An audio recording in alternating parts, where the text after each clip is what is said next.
Halo guys, welcome back to my video. Jadi, di video ini saya akan mempresentasikan sebuah paper dengan judul Unit Commitment Model in Smart Grid Environment Considering Carbon Emission Trading. Ada 5 poin dari abstrak yang saya garis bawahi. Yang pertama adalah Demand Side Resources atau DSR akan memiliki peran penting dalam keseimbangan power and balance. Poin yang kedua, kebijakan dari Low Carbon Smart Grid tidak boleh mengabaikan Carbon Emission Trading atau CET. Hal inilah yang menjadi ide untuk memunculkan model unit komitmen yang baru. Paper ini mengusulkan model yang tidak hanya mengambil keuntungan dari sisi demand, tetapi juga mencerminkan efek dari CET pada penjadwalan pembangkit.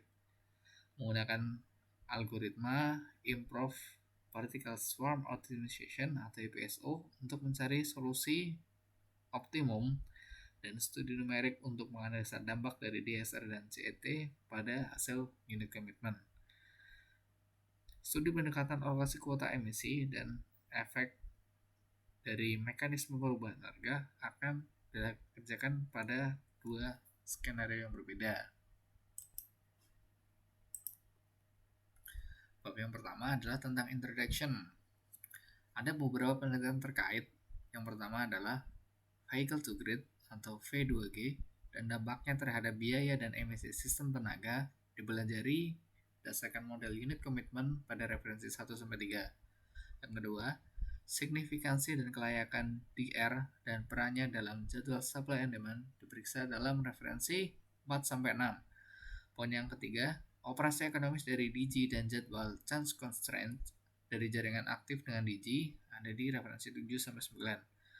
Masalah unit komitmen dan perdagangan karbon dijelaskan ke dalam unit komitmen yang dibatasi dengan emisi ada di referensi 18. Dan yang terakhir, model dengan perdagangan karbon untuk menyelidiki pengaruh emission constraint pada penjadwalan pembangkit ada di referensi 17. Penelitian ini telah menggambarkan potensi DSR untuk terlibat dalam unit komitmen di masa mendatang. Namun, hanya sedikit peneliti yang mempertimbangkan semua elemen khusus demand side bersamaan dengan generator konvensional untuk membuat jadwal optimal secara keseluruhan. Beberapa pekerjaan luar biasa telah dilakukan untuk menggabungkan cost objektif dan emission objektif. Dengan metode yang paling umum adalah mengubah salah satu objektif menjadi constraint. Namun demikian, biaya dan emisi tidak memiliki dimensi yang sama, sehingga digunakanlah CET yang akan mengubah emisi menjadi semacam biaya yang wajar, sehingga secara efektif akan menyeimbangkan antara mengejar biaya optimum dan emisi yang minimum pada proses unit komitmen. Untuk persoalan optimasi unit komitmen biasanya digunakan PSO, namun PSO dimungkinkan menghasilkan solusi optimal lokal daripada solusi optimal global. Pada penelitian ini,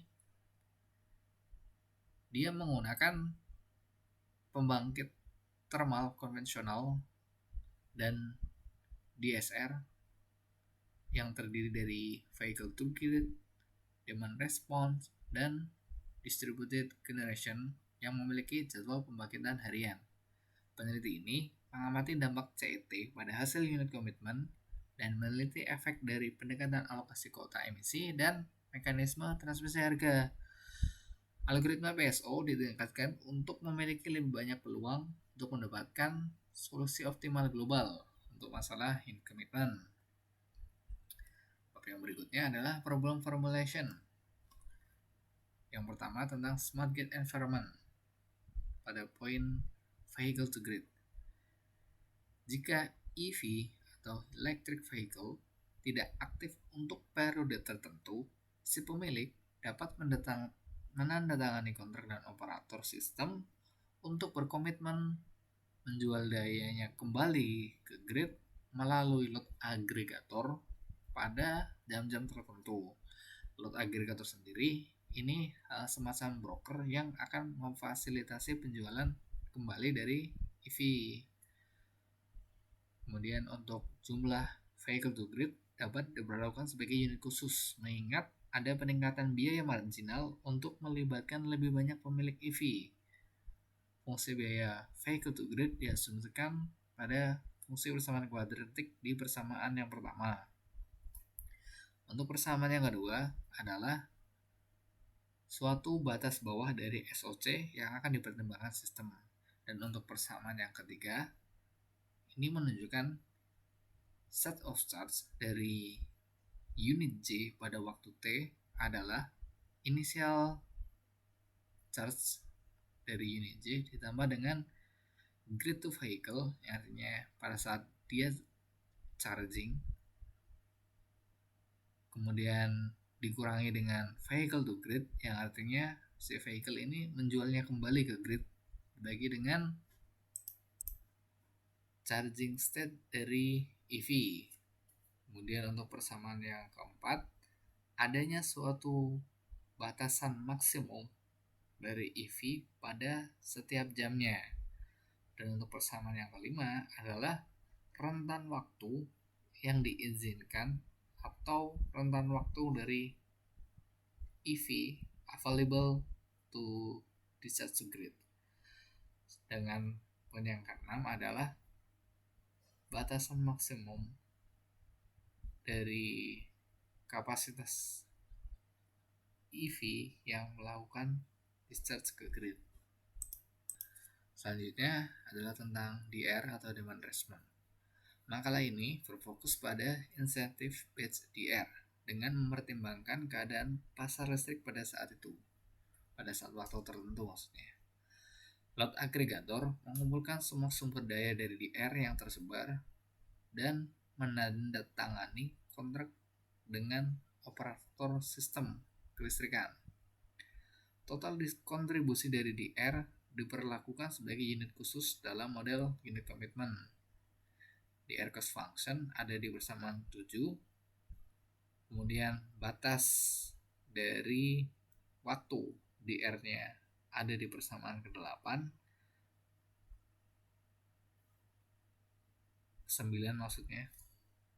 Kemudian batas dari kapasitas dari DR-nya ada di persamaan ke-8. Untuk poin yang selanjutnya adalah tentang DG. Nah, DG dalam penelitian ini itu dibagi menjadi dua, DG A dan DG B. DG A adalah DG yang penggunaannya langsung digunakan oleh konsumen. Jadi efeknya dalam unit komitmen adalah terhadap pengurangan beban. Sedangkan DG yang B adalah DG yang dapat dijual ke grid. Untuk unit khusus tersebut memiliki persamaan biaya pada persamaan 10. Kemudian untuk persamaan 11 adalah batas atas dari DGB tersebut beroperasi.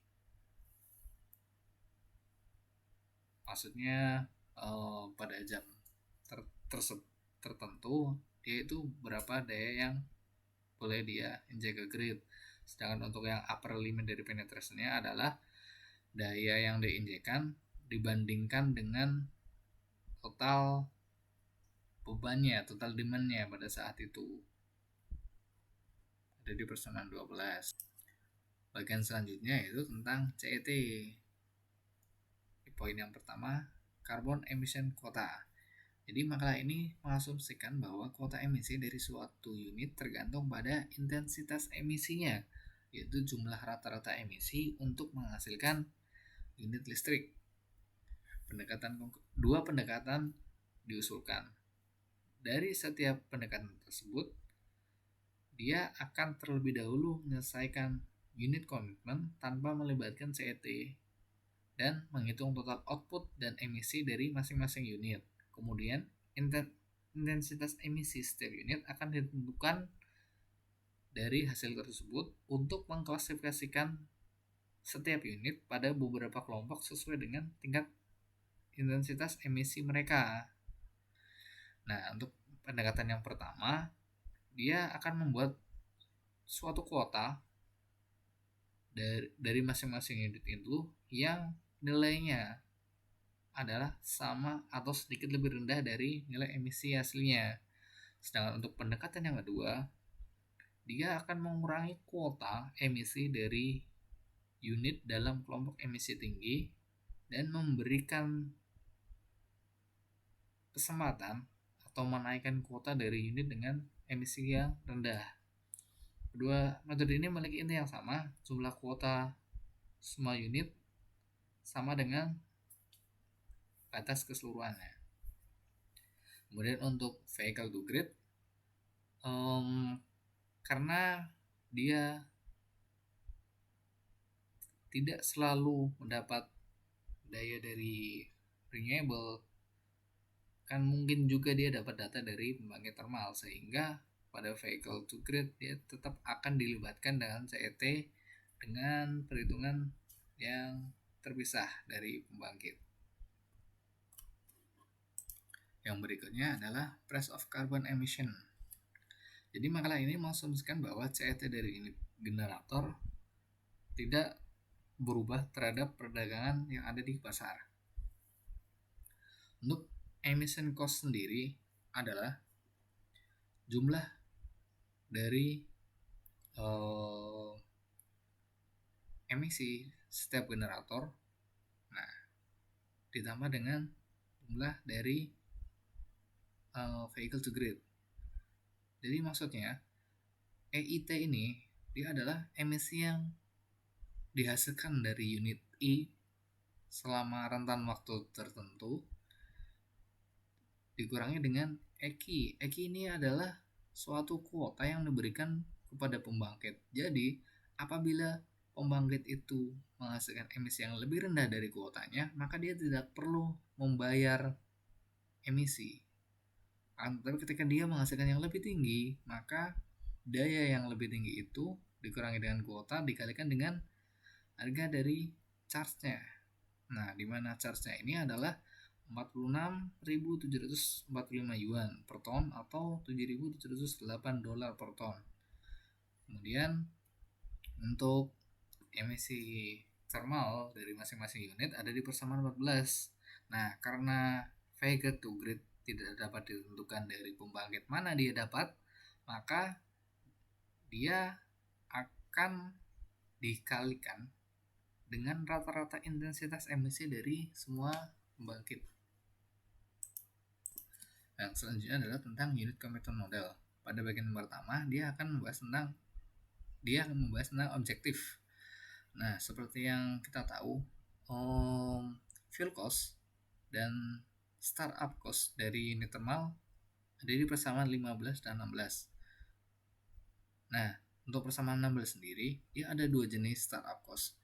Ini adalah hot cost, yang ini adalah cold cost. Nah, hot cost sendiri apabila dia mati dalam rentang waktu antara minimum dia downtime dan rentan waktu dari hot cost yang dia izinkan. Sedangkan apabila dia mati melebihi dari waktunya, maka dia harus menggunakan cold cost. Kemudian untuk total cost dari unit commitment ada di persamaan ke-18. Persamaan 18 ini maksudnya adalah full cost dikalikan dengan pembangkitan dari masing-masing unit ditambah dengan start cost-nya dari masing-masing unit ditambah dengan demand response cost, ini vehicle to grid cost, ini DG cost, dan ini adalah emission cost-nya. Kemudian yang kedua adalah tentang constraint atau batasan. Jadi pada persamaan 19 ini adalah power balance constraint, di mana total pembangkitan sama dengan total beban dikurangi dengan demand response, dikurangi dengan vehicle to grid, dikurangi dengan DGA dan DGB, ditambah dengan losses di transmisi. Kemudian untuk persamaan yang ke-20 adalah spinning reverse, di mana total pembangkitan ditambah vehicle to grid ditambah DR lebih dari sama dengan total beban ditambah losses ditambah dengan reverse capacity-nya. Kemudian untuk persamaan 21 adalah generation limit constraint, dan persamaan 22 adalah minimum up and down time. Kemudian persamaan 23 adalah network security. Jadi ini intinya si total daya yang mengalir dari network ini harus berada di bawah kapasitas dari networknya. Nah, untuk bab selanjutnya tentang solution methodology. Particle Swarm Optimization atau PSO diusulkan oleh Kennedy dan Eberhard pada tahun 1995. Masing-masing partikel dari PSO mempunyai posisi yang spesifik yang merepresentasikan potensi solusi pada permasalahan optimisasi. Semua partikel terus memperbarui kecepatan sehingga posisinya dapat berubah pada setiap iterasi. Karena partikel tidak pernah berhenti mencoba bergerak ke posisi yang lebih baik, mereka diharapkan menemukan posisi yang terbaik. Namun, dari referensi 22, PSO memiliki kelemahan utama bahwa partikel cenderung kehilangan diri dalam solusi optimal lokal. Setelah beberapa iterasi, partikel mungkin kurang memiliki motivasi untuk mencari ruang yang cukup luas untuk menutupi posisi optimal global, terutama ketika mereka sangat dekat dengan posisi optimal lokal. Efek buruknya cenderung lebih serius untuk menyelesaikan masalah multidimensi. Penulis telah meningkatkan algoritma PSO umum dengan menggunakan operator crossover dan operator mutasi yang mirip dengan operator tipikal pada genetic algorithm yang disebut Improved Particle Swarm Optimization atau IPSO. Tujuannya adalah meningkatkan kemungkinan partikel untuk menekan posisi optimal global. Operator crossover dan mutasi akan dilakukan dengan probabilitas yang ditentukan pada akhir setiap iterasi. Untuk flowchart dari crossover dan mutationnya ada di gambar 1 dan gambar 2. Mungkin yang tertarik dengan AI bisa melajarinya sendiri. Untuk numerical studies, jadi penulis menggunakan sistem 10 unit sistem untuk mengetes performanya dan sistem IEEE 13 untuk backbone-nya. Kemudian software-nya dia menggunakan MATLAB. Dan yang pertama adalah 10 unit. Ini adalah salah satu pilihan paling populer tentang unit commitment yang sangat cocok untuk menguji kinerja atau performa dari suatu algoritma. Jadi penulis membandingkan algoritma yang dia modifikasi dengan beberapa algoritma dari referensi 22, 23, 20, 32, 33, dan 34. Hasilnya, penulis menghasilkan bahwa total cost dari algoritma yang dihasilkan memiliki nilai yang paling rendah dibandingkan dengan algoritma yang lain. Studi kasus IEEE 30 bus system. Kurva Bond dari pengujian ditentukan berdasarkan data aktual dari kota di Cina Utara. Vehicle to grid, DR, dan DG yang terhubung ke jaringan diatur masing-masing pada bus 5, 12, dan 21 karena pada bus itu beban tergolong tinggi. Koefisiensi biaya yang diperoleh dari agregator ditunjukkan pada tabel 2. Jadi ini untuk koefisien A, koefisien B, koefisien C. Ini vehicle to grid pada jam-jam tertentunya. Dan ini adalah demand response. Dan ini adalah DGB. DG dalam hal ini diabsorpsikan berasal dari renewable energy. Sehingga emisi dari DR dan DG ini 0. Batas bawah SOC adalah 30%, initial state SOC adalah 70%, jumlah EV yang menandatangani perjanjian adalah 7.000 dengan kapasitas rata-rata 22 kWh. Periode yang tersedia dari EV diasumsikan pada jam 20 sampai 24, di mana masing-masing pembangkitannya adalah 18, 17, 16, 15, dan 14 MW. Maksimum vehicle to grid pada setiap jamnya adalah 18 MW. Batas dari DR ada 5% dari total beban. Dan batas atas dalam sehari adalah maksimum 240 MW. DG terdiri sebagian besar dari fotovoltaik, sehingga dia diasumsikan akan membangkitkan daya 30 MW pada rentan waktu jam 7 pagi sampai jam 5 sore, dan 15 MW pada waktu yang lain. Dengan catatan 2/3 digunakan langsung oleh konsumen dan 1/3 dijual ke grid. Batas atas dari penetration rate DG-nya adalah 6% dan spinning reverse yang digunakan adalah 10%. Kemudian pergerakan harga dari listrik adalah 20%. Makalah ini mempertimbangkan 6 skenario seperti yang ditunjukkan pada tabel 3. Skenario 1 dia tanpa DSR dan tanpa CET. Nah, 4 skenario pertama ditetapkan untuk mempelajari pengaruh efek DSR dan CET. Jadi dengan membandingkan skenario 1 dan 2 nanti akan tahu pengaruh dari penggunaan DSR. Kemudian antara 1 dan 3 akan tahu pengaruh dari CET dan seterusnya. Skenario kelima diatur untuk meneliti pendekatan untuk mengalokasi kuota emisi. Dan skenario 6 diatur untuk mengeksplorasi efek dari mekanisme transmisi harga. Nah, jadi maksudnya adalah pada skenario 5 efek dari CET tidak diteruskan pada perubahan harga listrik ke konsumen. Sedangkan pada skenario 6 dia efek dengan penambahan CET akan diteruskan ke harga pada listrik di konsumen. Kuota emisi dari 6 unit dalam skenario 3 itu didasarkan pada total emisi yang didapatkan dari skenario 1. Sedangkan kuota emisi dalam skenario 4 sampai 6 itu didasarkan pada total emisi dari skenario 2. Jadi intinya untuk skenario yang 3 dia total emisinya dari pada saat dia tidak menggunakan DSR, dan untuk 4 sampai 6 total emisinya dia dari saat penggunaan DSR. Pendekatan pertama untuk mengalokasi kuota digunakan dalam skenario 3, ke-4, dan ke-6.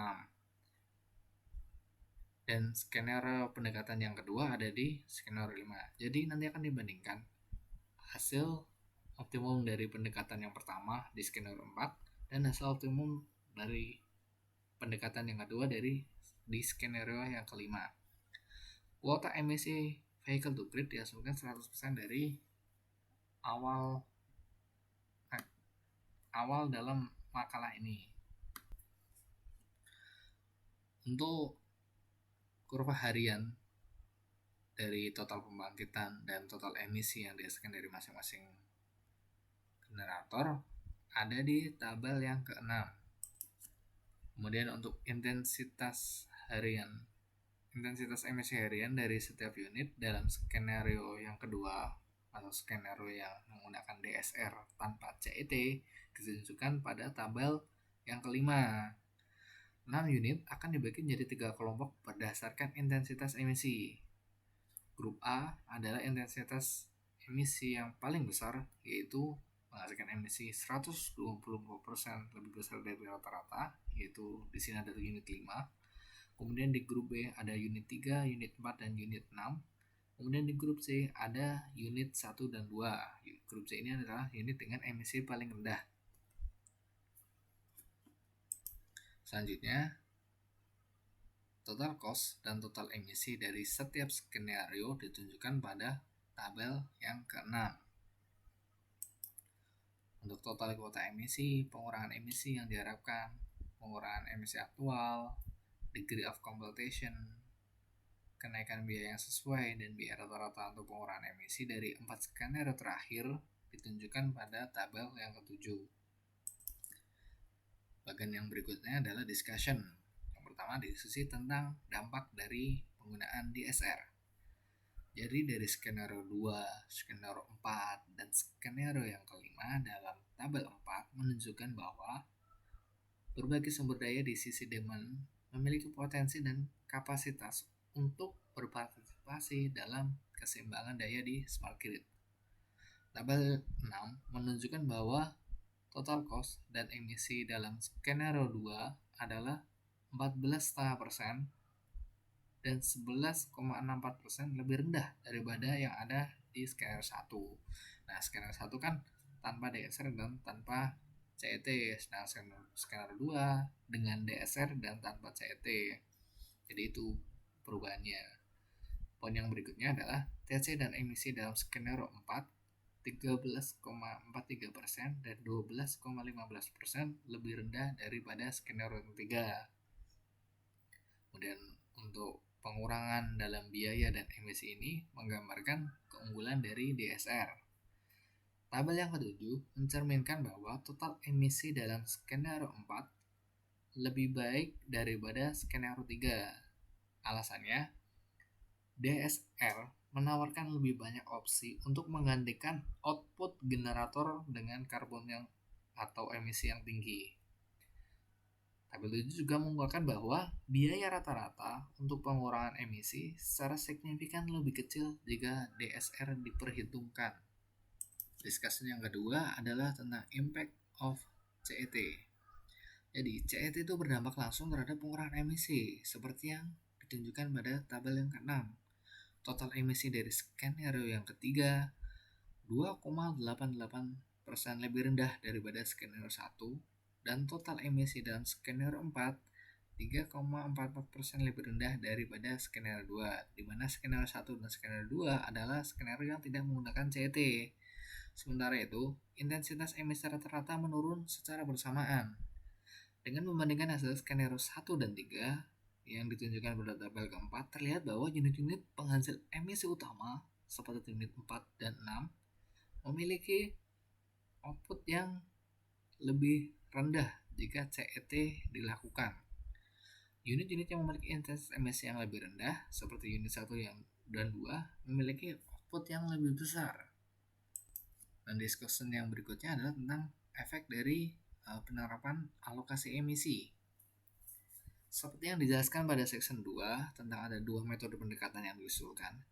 Skenario yang keempat menggunakan pendekatan pertama dan skenario 5 menggunakan pendekatan kedua dan menghasilkan total emisi 90% lebih rendah dari skenario yang kedua.